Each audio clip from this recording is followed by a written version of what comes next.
Good morning. Good morning. Celebrate you, ladies, and everybody else out there, because I know I'm hooked up to a lot of different other stations. My name is Barbara Beckley, and I am one of the co founders, first of all, wonderful, wonderful group, Celebrate You. And also, I am the CEO and founder of the Diamond Factor LLC. Yes, yes, yes. And I am here today, which I come on every first and third to discuss conversation live regarding your PPD, your purpose, your passion, and your drive. Just having conversations surrounding that. And I just have to give so much thanks for being on this platform, for the visionary and co-founder, LaWanda Bradford, for letting me be a part of this platform. A lot of times I was just telling somebody in fact, I was telling LaWanda the other day that we need to make sure that we give, and we heard the saying a lot, but sometimes we don't do it.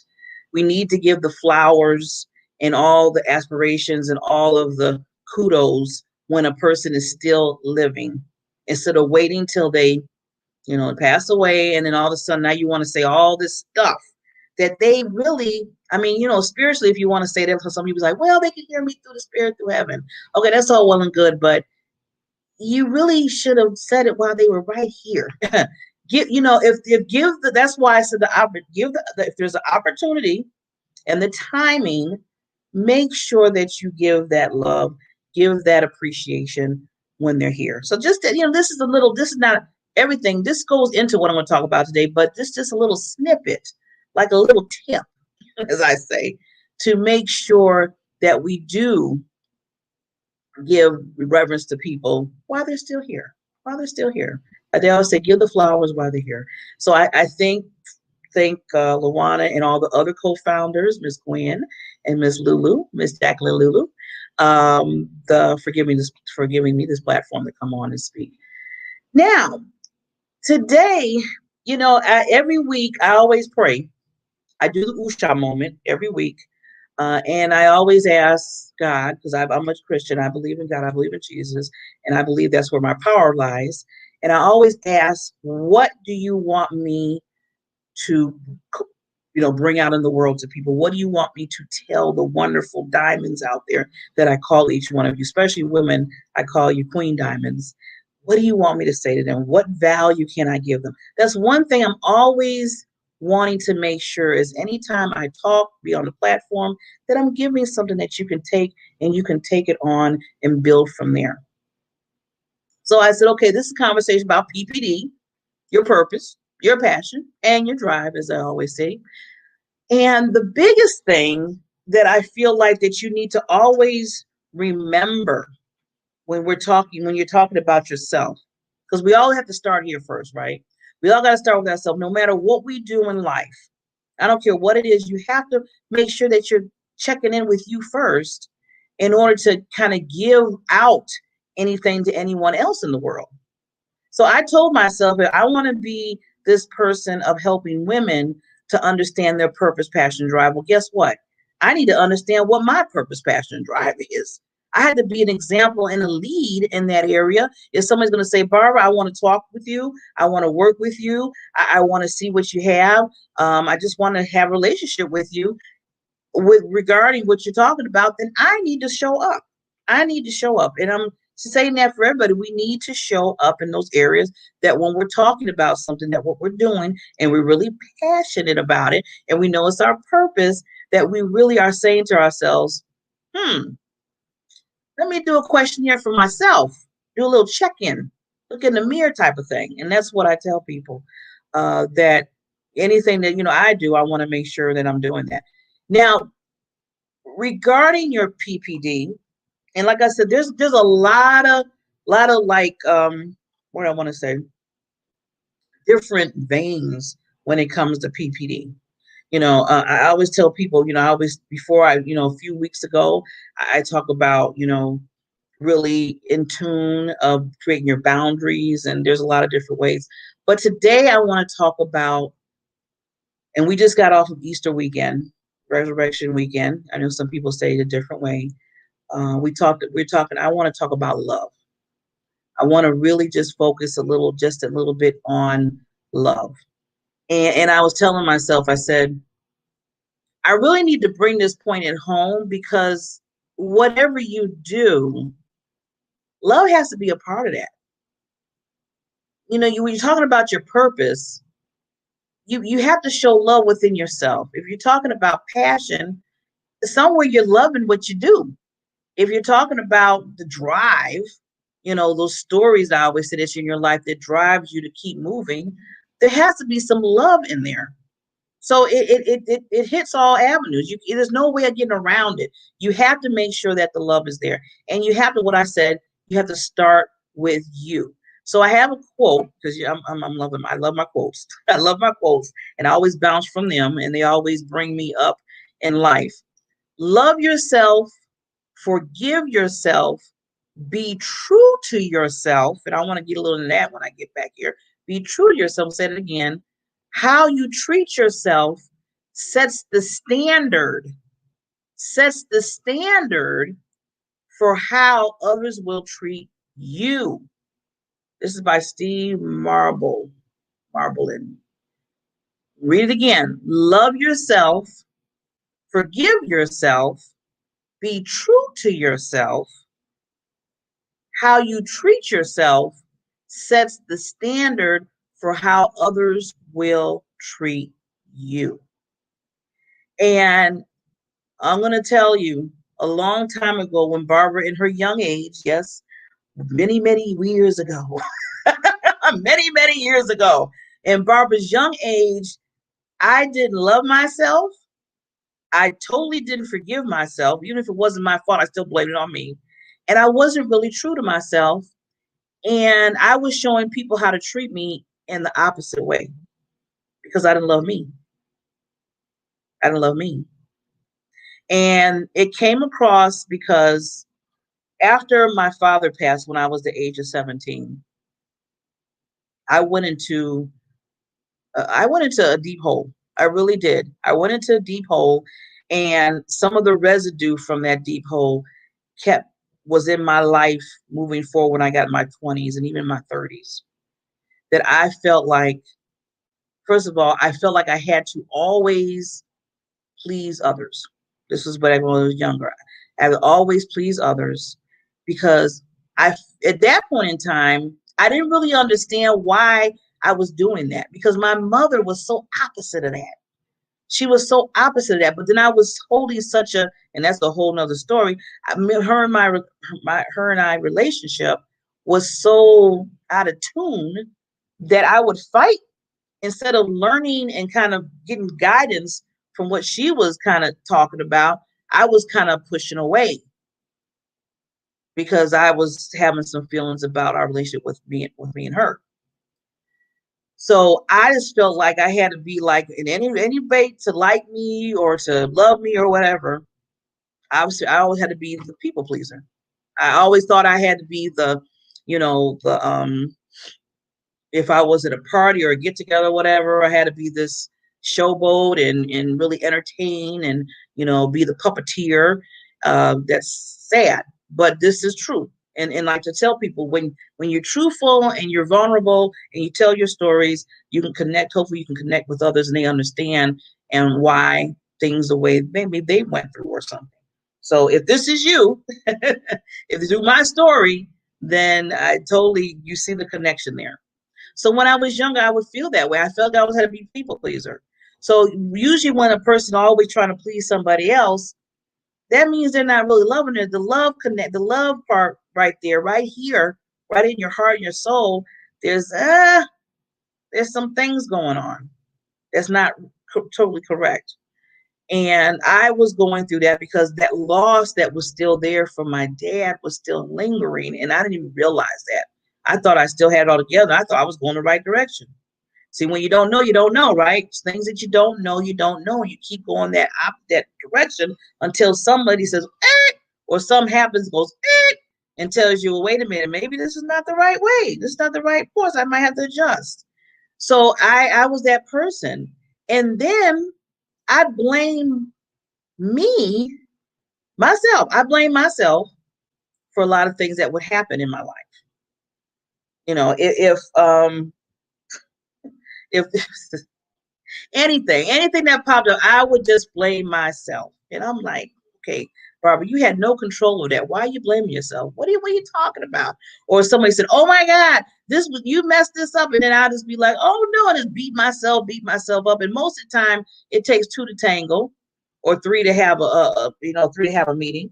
So it wasn't just me, making those little errors and mistakes. Now you gotta look at yourself and say what you're doing, but I used to take it on all the way, like 150%. And then I wasn't true to myself.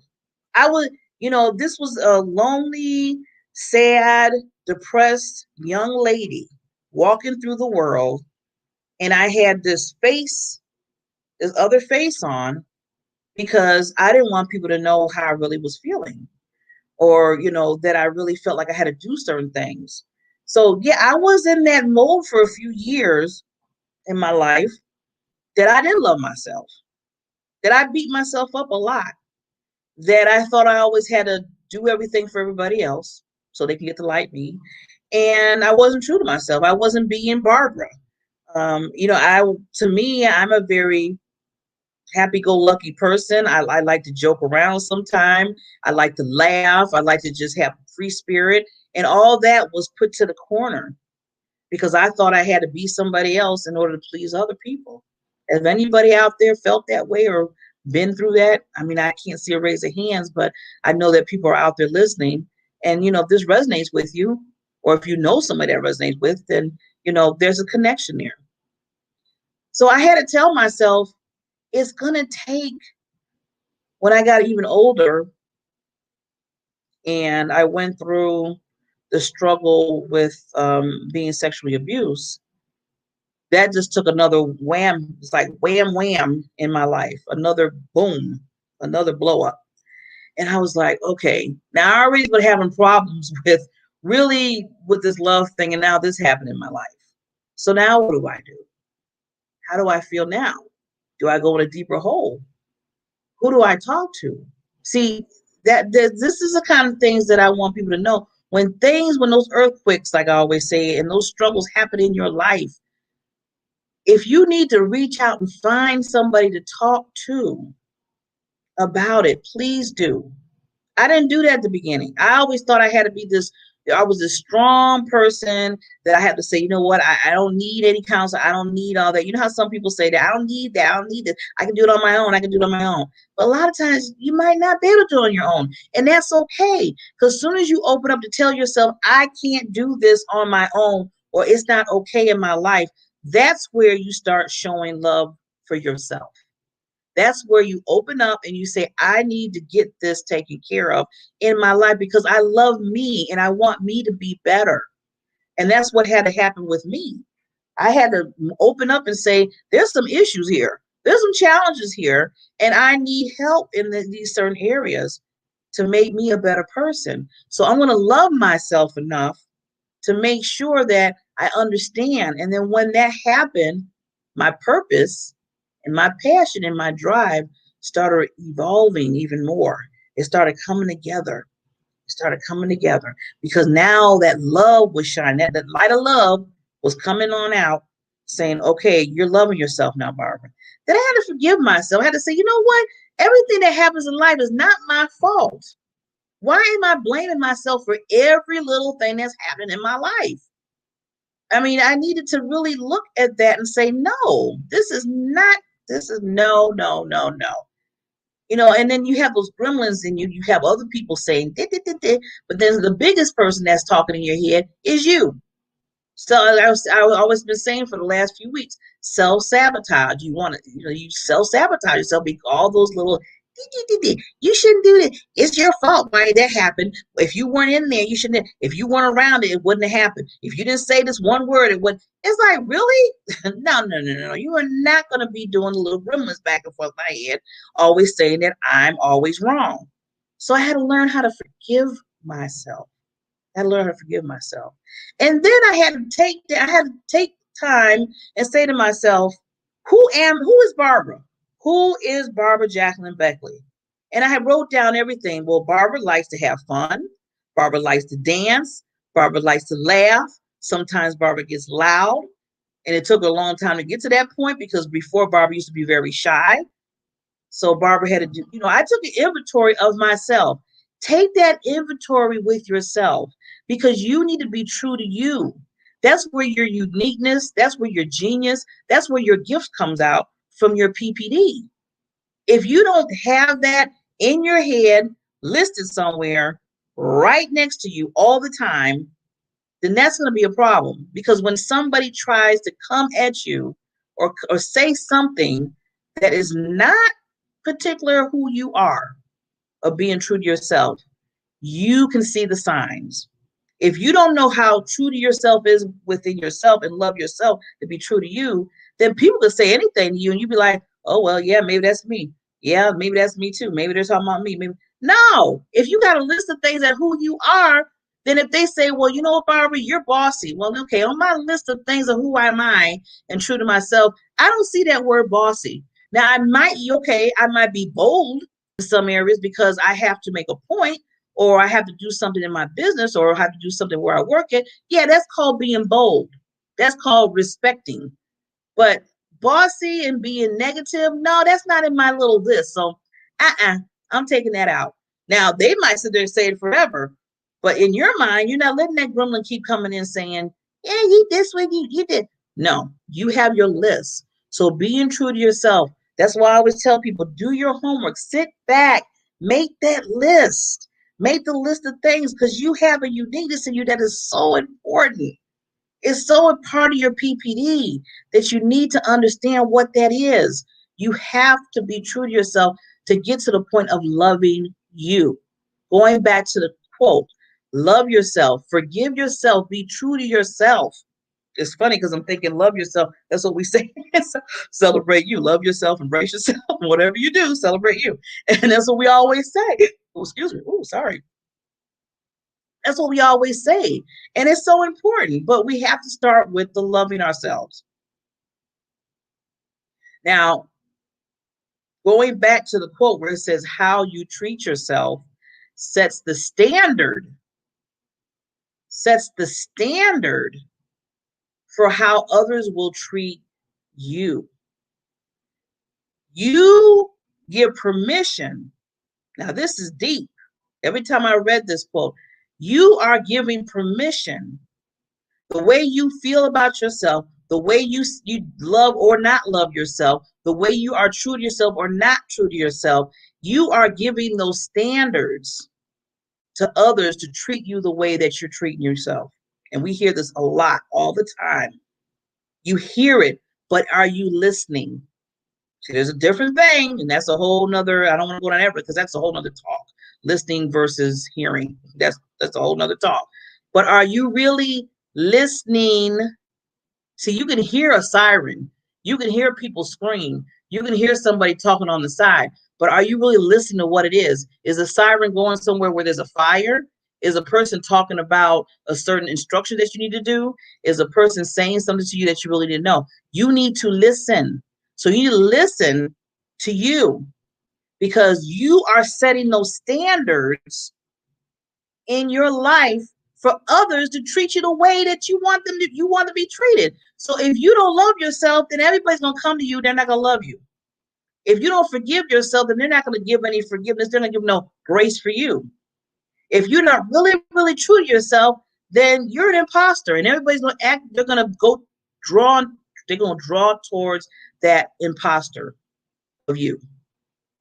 And the last thing you need to do, and that goes totally against PPD's, I'm going to say PPD's recommendation here, is being somebody that you're not. You cannot be somebody else. And you don't want to be anybody else. You need to be you, period. You know how in a sentence they say, any kind of sentence is like whatever, whatever, and period. That's what it is. You need to be you, period. That's it. Dot at the end. There's nothing else after that. If you want to put something else after that, say, yes, I have to be me, period. If you want to repeat that, that's the only thing I would say to put after that is, yes, I have to be me, period. Yes, I have to be me, period. Yes, I have to be me, period. Point blank. So I want everybody to understand that you have to first start with the love. You first have to start with love. And then you're setting those standards for people to treat you that way. If you love yourself and you forgive yourself, all the people in your life that should be that's around you is going to appreciate that, respect that, see how much you love, and they're going to love you. They're going to appreciate you. They're going to respect you because they see that you have that boundary within your life that you set to say, I'm going to love me. Now, if you come to me a different way, then it looks like it's going to be opposite. I can't deal with that because you are not going to put any kind of, you know, in me to say, okay, well, I'm going to tell her this. I'm going to tell her, you can tell me anything you want, but I'm still going to love me. All through all my mistakes, through all my imperfections, I'm still going to love me. Period. So when you do that and you love yourself, guess what happens after that? There's another side to it after that. Then all that love, all that forgiveness that you have, all that true obedience to yourself, all that goes into the little bottle, if you want to call it, it oozes out to others. It oozes out to others. It just streams on out there. Just love. And that's what we need. And that's what you need when you're talking about your PPD.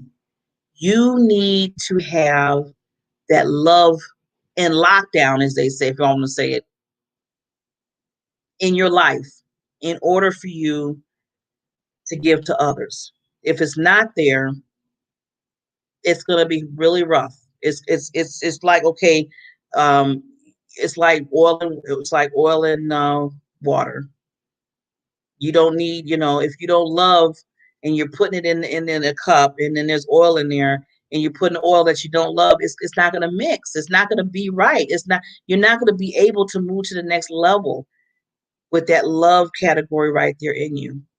So I just want to say that I appreciate each and every one of you.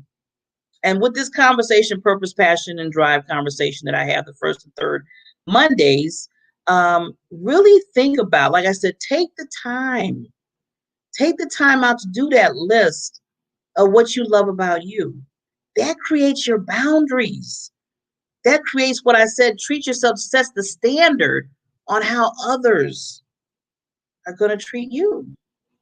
And then they'll understand your foundation, which is that PPD, that they understand, okay, shoot, I know Barbara, she's out there, she's love, she's always, being that cheerleader for people, she's fun, she got a smile on her face, she really loves herself. People can see love. When you love yourself, they can see it. Sometimes you don't have to even express yourself, you don't have to even say a word. It just comes out of you. And that's what you want. But you have to take the steps. And you got to forgive yourself. And you got to tell yourself, I love who I am, just who I am, just who you are, just who you are. You're not another individual. I don't want you to be. You shouldn't want to be. I don't want to be anybody else. I'm going to be Barbara Beckley, Barbara J. Beckley, as I say. Barbara. Just this year, it's funny. I just started saying my full name. It's always Barbara Beckley or Barb Beckley. People call me Barb sometimes. But I said, you know what? When I said one day, I said, Barbara Jacqueline Beckley. I just was like, boom. It felt really good to say my full name. So now if I'm speaking or somebody asks me for my bio or whatever, I put the whole name there, Barbara Jacqueline Beckley, because that's my full name. And I feel good about that. And I set the standards. So now some people come to me and say, hey, Barbara Jacqueline Beckley or Barbara J. Beckley. See, I set that standard. I set that precedence for me. What are you setting the standards in your life for? How are you setting standards in your life? People will treat you the way that you treat yourself. Period. Another period at the end of the sentence. So remember that. And thank you again for this lovely Monday. As we always say, with Celebrate You, women wellness is what? What I was talking about today. Love yourself. Embrace yourself. Ooh, embrace yourself so much. Just hug yourself right now. Just hug yourself. Embrace yourself. Just if you got to put the pats on the arm, put the pat on your back. But whatever you do in love and whatever you do in life, period, for you, celebrate you. Celebrate who you are, because that is so important. That's what we talk about all the time in this platform. So with that, have a wonderful rest of your Monday. I will see you the next third Monday with some good stuff. You know, I get to dance and I get so excited. Yeah. So talk to you then. Love you all.